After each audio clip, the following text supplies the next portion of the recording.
I think I have a gift for you guys today that is going to actually change your lives, hopefully. I'm going to try to convince you of that, and that is the presentation itself. Zoe gave me a bit of a puzzle. She said, I want you to do a presentation about presentations. And I said yes, like I always say to Zoe, because she's very persuasive and influential. Then I hung up the phone and I went, oh my God, I just did a presentation about presentations. So it's like a triple Lindy, right? And then she wants us to focus on the visual elements. So today we're going to focus on the power of influence and persuasion in a presentation based on the visual elements of that presentation. And so the first slide is the first lesson, in that images are really important because they express emotion. So the images you use are one of the most powerful weapons you have to create a vibe in the room. And so I use this slide for when you come in, because this is how I feel. It's how I want you to feel. I want you to feel excited, and I think probably subconsciously some of you probably do. In fact, some of you said, oh, I heard you, like, she's got such beautiful blue eyes. And she does. She's pretty beautiful. So the first thing, the first weapon, the first feature of really, really using your visual elements well is emotion. You can create lots of emotion that you can create in nearly as a powerful way as you can with images. Now the second thing is, and it's really hard to really drive home the power of how quickly the brain can actually process visual imagery compared to text. And so I tried to come up with a way to actually show it to you. And here's sort of the simple principle. On the right, it just says exactly what it is that you're looking at in text. But when I put up the square, the image, you process it like that. But it also works as a mnemonic device. It helps you remember things. But I wanted to kind of push this a little bit. It's the power of using imagery instead of text where you can, right, within reason. So I'm going to do a little fun thing here. I'm going to show you 2 slides in a row. The first one I'm going to run is going to stay for about 5 seconds. Take it in as much as you can. Then the following one, I'm going to show you as quickly as I can possibly show it to you.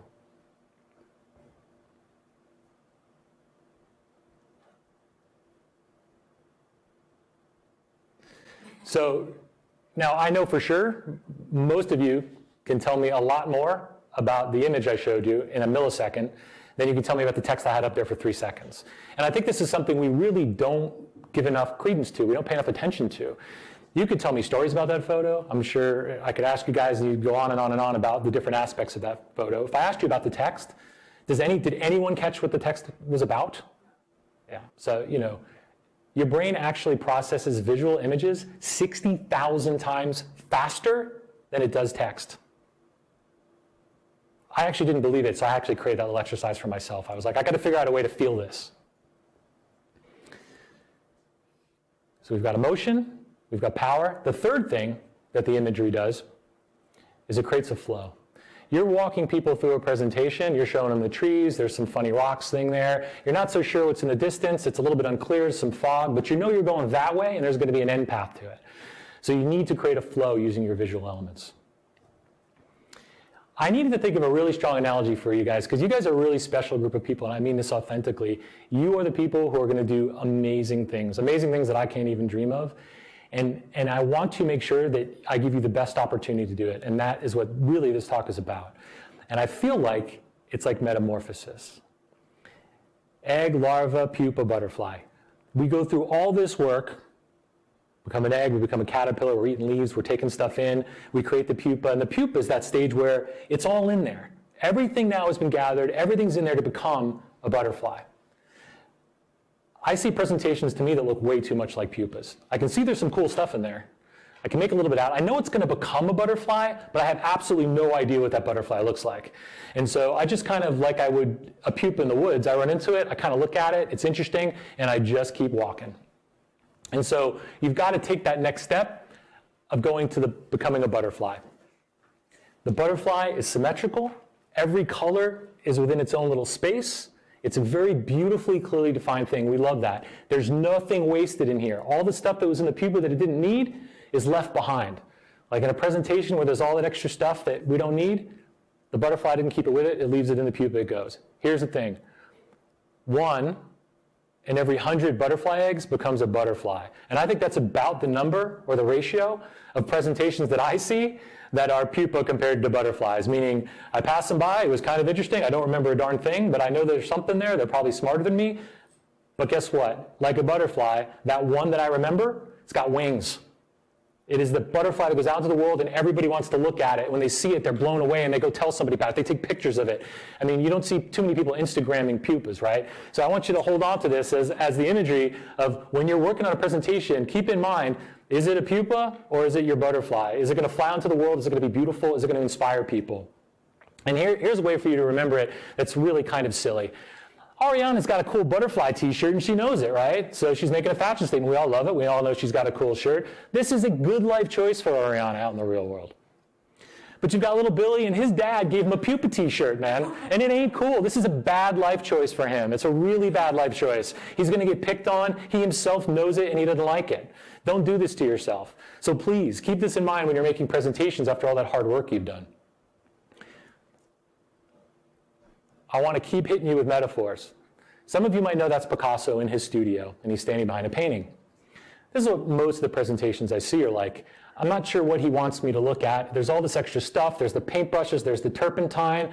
And I mean, I guess it's interesting, but what we really want, and there's a reason why museums present the artwork to us, is so I can just take in the artwork. I don't want to see the rest of the stuff. This is your gig in creating presentations with the work that you're doing. This is Simone. Simone is a Universal artist. She's signed. She's a friend of mine. She lives in Berlin. She actually traded medical school to become a musician. So I called her up and said, hey, I'm going to Yale. I'm doing this presentation about presentations and about the power of visual elements of it. And I wanted to understand your process. So I asked her, how long does it take you to create a song? And she said, well, actually, it takes anywhere from a day to maybe 6 months. I said, okay, fair enough. So there's ones that come quickly, ones that come slowly. I said, well, before you go and perform that on a stage for an audience, what do you do? And she said, absolute minimum, I spend 100 times, 100 rehearsals with my band. We do it 100 times, never less. Because I want to be confident that we're hitting every note and everything makes sense, including the visuals. And it rings true with me because music is a lot like a presentation, meaning there's a flow. You got to hit the beats. You got to make sure everything is working together. And if there's a bad note, it's over. That's the thing you're going to remember about the song when the guitarist screwed up the note.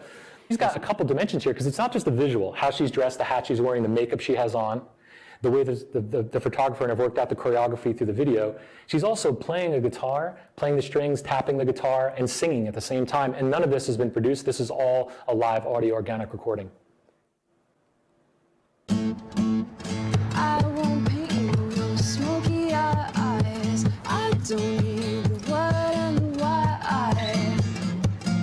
I just want to make love to you.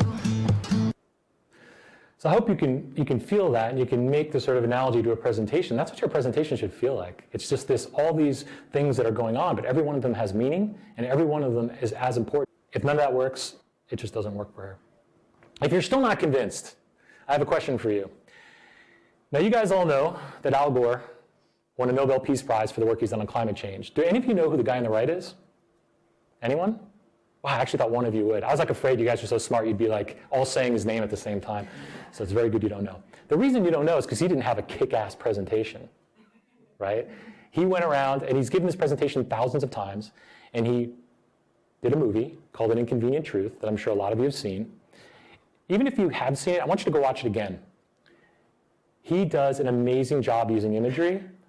Even when he's explaining very complicated concepts, he's using very few words on a screen. And you sit back and you just take it in. Not only did it win him a Nobel Peace Prize, he also got an Oscar for a presentation. And I promise you, I am here and I've spent 2 months working on this because I believe that you guys can win awards like that with the work you're doing. And I know even more, and I'm going to talk about it in a minute, because I had one nice volunteer in the audience I'll point out in a second, send me her presentation so I could try to give it wings and make it a butterfly. This is your job. This is your job. The most persuasive presentations, they give maximum benefit for minimum effort. And I'm talking about the audience. The audience has to derive a massive benefit and do no work. They sit back and they go along for the ride. They're not thinking, they're not reading. As soon as they have to do any of that, you start losing them. It's a bad idea. Now, as I mentioned earlier, Alice, let's see if where's Alice, she's over here. She sent me her presentations I could work on it. So I want to give a round of applause, please, please, please, please, please. A lot of courage to send me a presentation and say, please try to make this great. And for me, it's actually a lot of pressure. And I use Keynote. And so a lot of you are thinking, well, it's a lot of work that goes into this, and I don't have the time, and it's not important. I assure you it's really important, but as fate would have it, Alice sent me hers in PowerPoint, which I don't know how to use. But I thought, I'm going to take this on, fair enough, because I want to show them I could get this done in a certain period of time, and it took me probably 2 months. But now I feel like I'm very proficient in PowerPoint. What you're going to see, and this was actually all done in PowerPoint, which I've never actually used before Zoe asked me to do this. And you know what? Learning PowerPoint and learning new software, it's really a lot of fun. I mean, it's awesome. So what I'm going to do now is I'm going to not speak. I'm going to walk you through Alice's presentation as she sent it to me. And I want you just to kind of just take it in. And if you want to read some of it, that's fine. We're going to do and try to focus on the visual elements of things. So I want you to feel what it's like. So sit back and take this in. We're going to go through each slide maybe 3 seconds at a time.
So I took that, spent about 80 hours on it, and I turned it into what I'm going to show you now.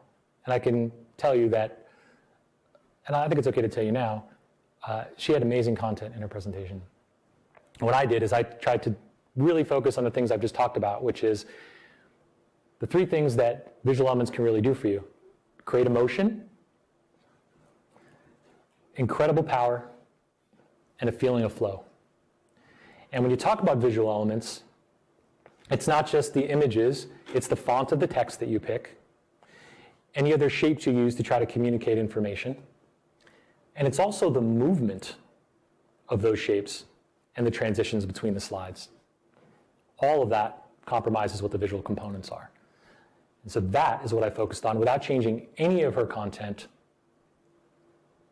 and trying to bring it to life. So sit back, I'm going to do the same thing. Take it in.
So what I'll try to do is I'll kind of walk you through mine and just talk a little bit about some of the decisions I made and why I made them.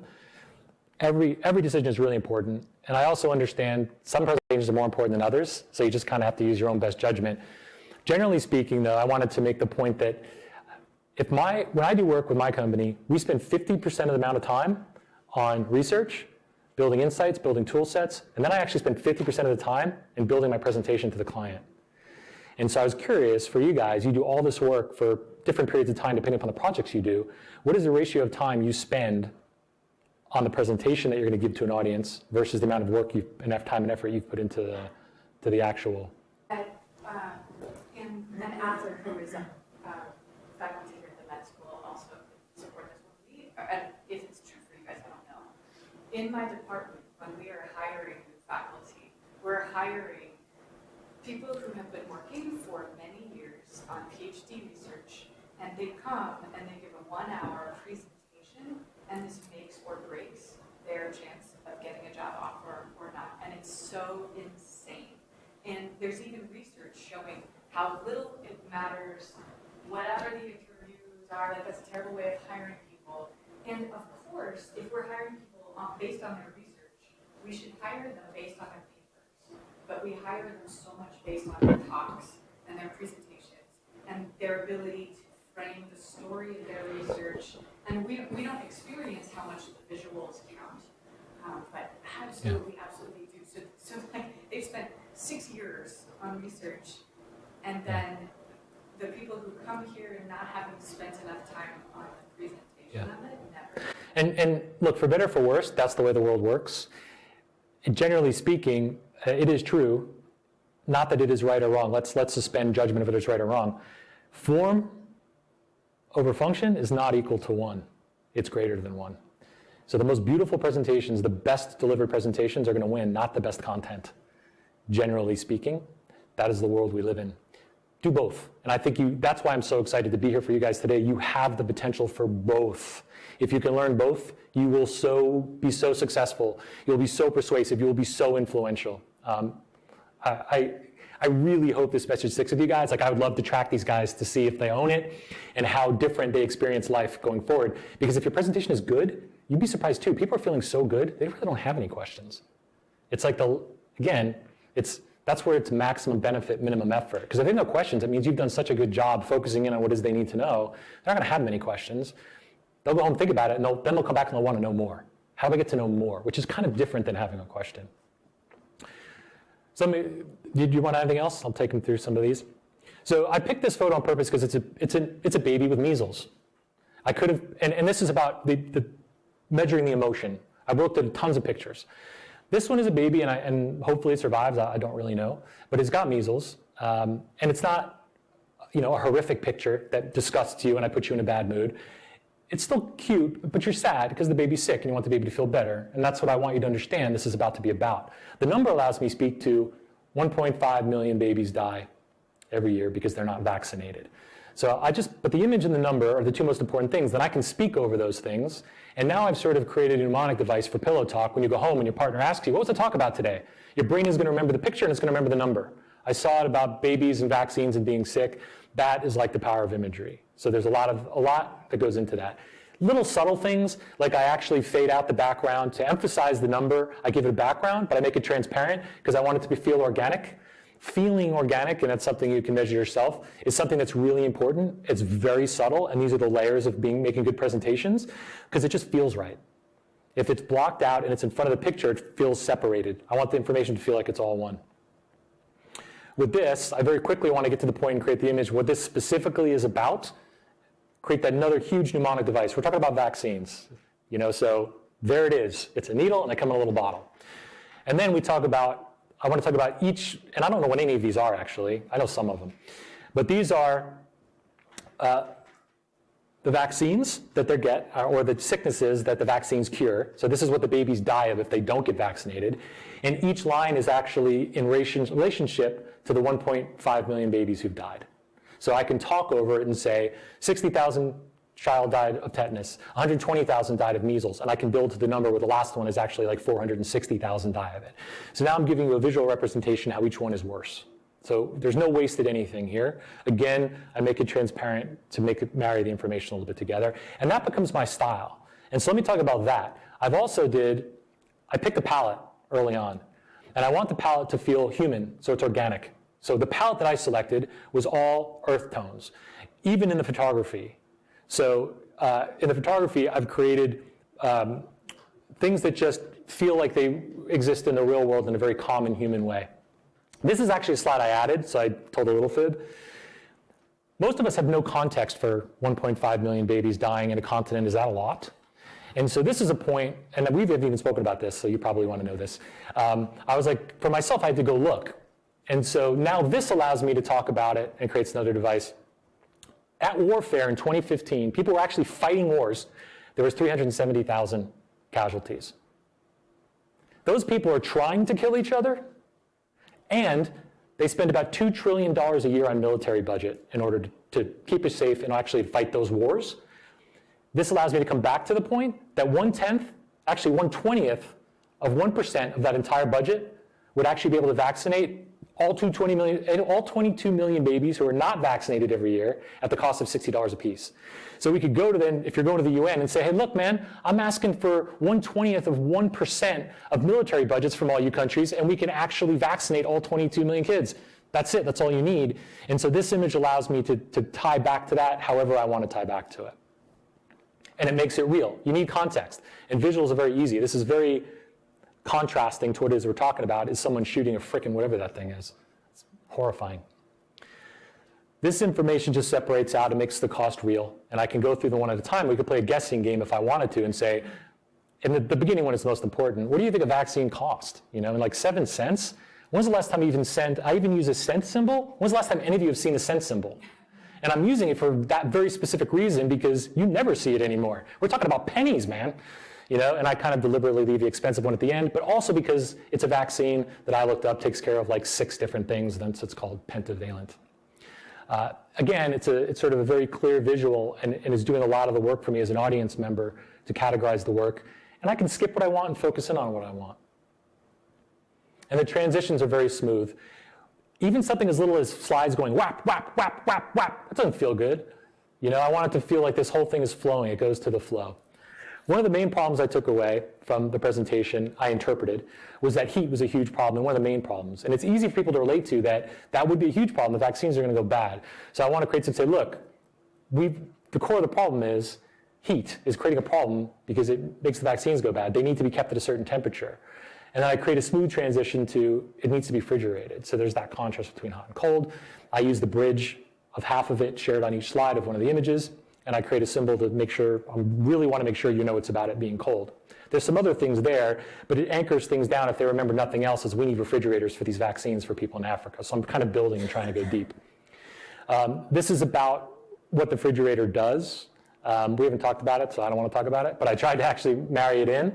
The whole basis of the solution is based around cell phone towers in the middle of a desert, so I wanted to focus in on that and what it is that they offer. 3 words. Now I can listen to what it is, whatever you have to tell me. But the bigger thing is that it covers 95% of the world, cell phone towers, which not much else does. That image, I'm done. Now I can talk over it. People will remember that. And it gives them another visual mnemonic device to remember what it is that I was talking about. This is about the tower being near a clinic. And then I zoom in on it, right? Because there's the clinic, there's the tower, Oh, and by the way, there's the refrigerator. I keep zooming into where it is. This is really powerful because this says, look, we need to start with 1. So we went to Zimbabwe. We talked to, and this goes to the private sector, public sector thing. We talked to Econet, which I'm guessing is the communication company. We talked to the Zimbabwe Ministry of Health, who's got a terrible logo, and I'm going to write them a letter and give them a free logo. And I tried to create this, say, look, each black dot in Zimbabwe, we made a refrigerator, and we put it next to a cell tower. We didn't do it just once. We actually did it, how many are there? 312. And there's actually 312 dots there because I counted. I did it on purpose. It took me forever. But I want to make the impact like, man, we're covering the whole thing. And this gives me a real visual to hold on to. I had a choice between like a flag or just putting Zimbabwe across. Most of y'all don't know what the Zimbabwe flag looks like, so I took it off and I put the word Zimbabwe. Now I want to get to the real impact. Yes? A question about that. How do you decide when to use it and when to use the word? Yeah. So Or like dots versus numbers? And that becomes sort of I'm not even saying I'm always right. It becomes that skill set of saying, can I find an image that communicates a lot of the elements of the story I'm trying to tell that will allow me to talk in detail more about it, but if no one's listening, it tells most of the story. So it's a little bit of an art form. And this took me a long time, meaning I had to move things around, I had to change and try a bunch of different things. And I'll even share some of you that I think are choices I would change because there's too much information on the slide. What you'll notice about my slides is I always emphasize one thing per slide. And it's hard with hers because she's got a lot of big story to tell. And so I broke that rule, but I'm always sort of conscious of I want to communicate one thing. So for example, this slide to me, this is about one idea, which is that we've taken what I just explained and we've implemented it across an entire country. That's the idea of this slide. How do I do that with images as best as I possibly can?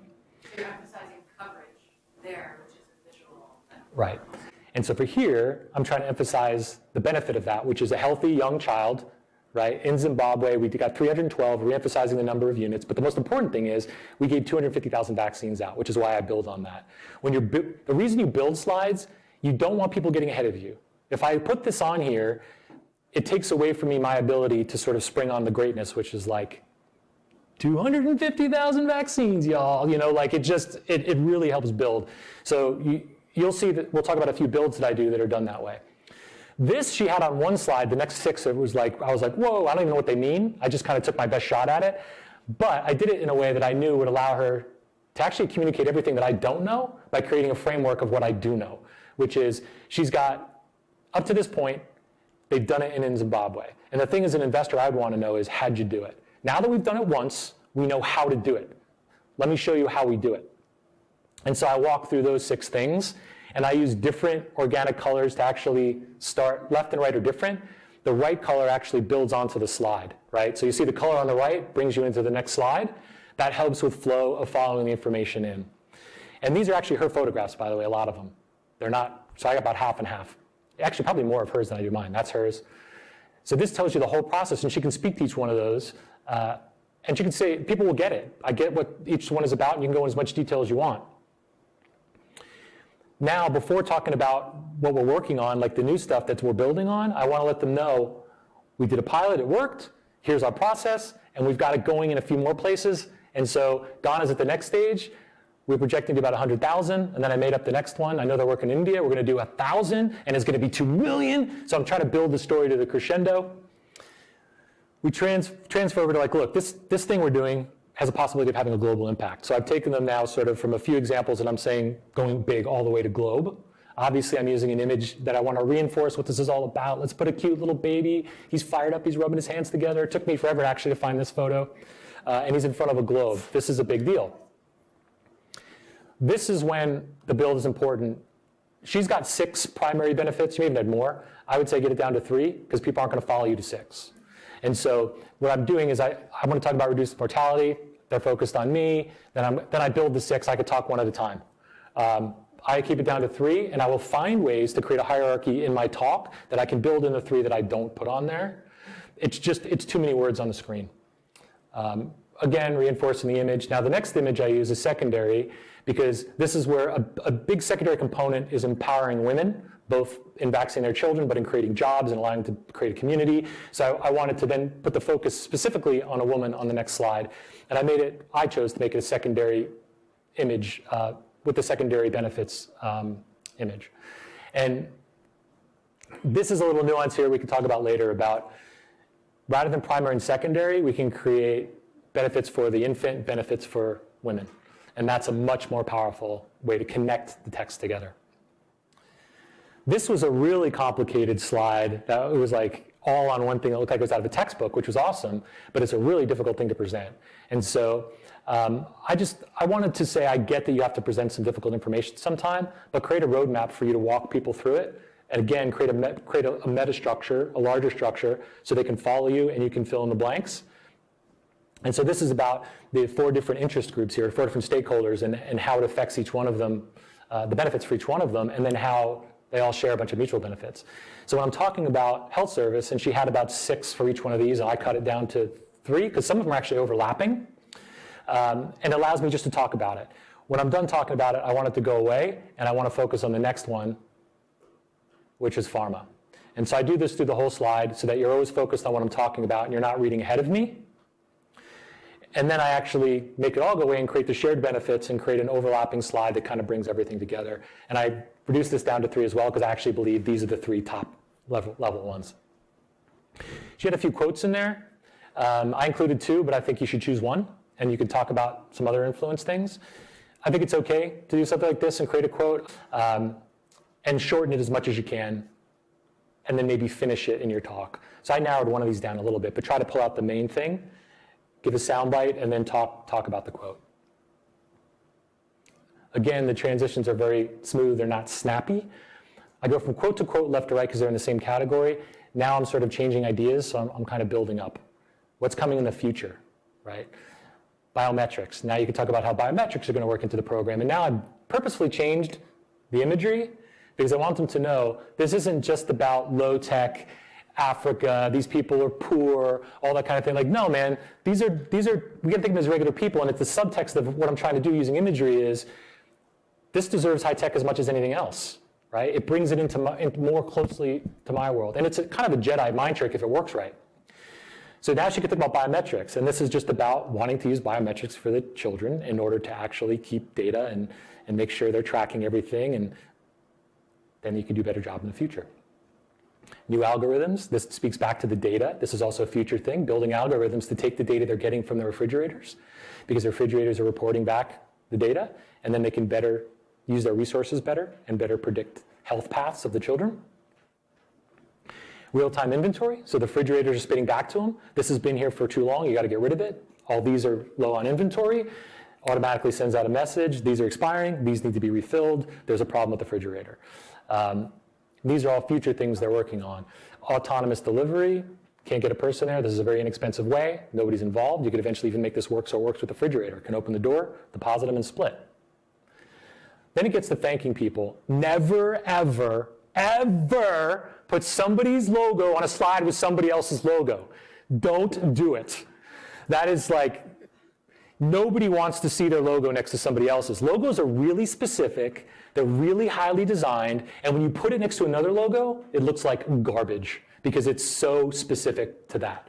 And it's beautiful, and because they're usually beautiful, you can sort of page through them as you're talking, and it actually feels really nice that look at all these organizations, they're involved one after another, and it creates this list instead of this horrible thing that you get slapped in the face that looks like a quilt of things. And you know, some of these you can transition yourself because some of them are about people who are supporting them economically and probably with the process. Others are just recognition. And you can do that verbally saying, and so on and so forth. Brings me to my next point. I know you guys think this is really hard and it's a lot of work. Here's a book, $15. Nancy Duarte, she's done a TED Talk. This book will take you 2 hours to read, and there'll be a little time and effort that goes into actually learning how to do your presentations and becoming good at it. You're good at it. We're all good at doing design. We just kind of leave it behind at a very early age for some reason, particularly in our educational system. Some of you are blessed enough to have design backgrounds. Great book. It'll take you 2 hours to read. Use it, please. It's worth the $15.